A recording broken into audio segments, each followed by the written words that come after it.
महाराष्ट्रातल्या सर्व जिल्ह्यातल्या कानाकोपऱ्यातील महत्त्वाच्या बातम्या प्रसारित करणारे आपले हक्काचे news channel DPA news Marathi.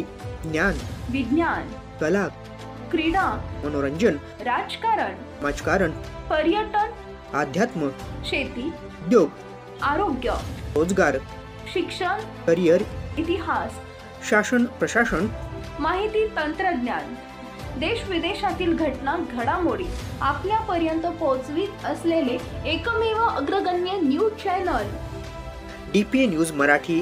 शोध सत्य बातमीचा.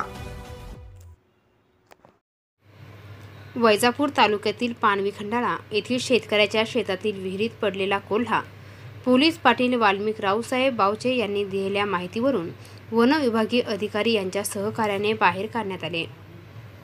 पोलीस पाटील यांनी या घटनेची माहिती वन विभागाच्या अधिकाऱ्यांना दिल्याने या कोल्ह्याचे प्राण वाचवण्यात यश आले. ही घटना बुधवारी सकाळी 2 वाजता उघड झाली.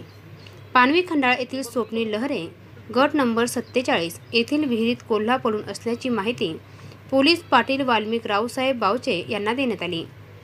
तातडीने पोलीस पाटील यांनी वन विभाग अधिकारी यांना कळविले.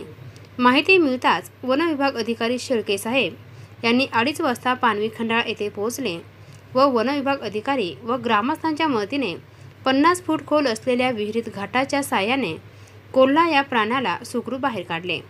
कोल्हा हा व्यवस्थित असल्यामुळे त्याला त्याच्या अधिवासात सोडण्यात आले. या कार्यात वैजापूर येथील वन विभागीय अधिकारी शेळके साहेब, स्वप्नील लहरे, विठ्ठल राहणे, पोलीस पाटील वाल्मिक बावचे व गणेश मोरे यांचे मोलाचे योगदान लाभले. DPA न्यूजसाठी प्रतिनिधी सुभाष आहेर, वैजापूर. ताज्या घडामोडी व अपडेट जाणून घेण्यासाठी आताच DPA न्यूज चॅनलला सबस्क्राईब करा आणि बेल आयकॉन क्लिक करायला विसरू नका.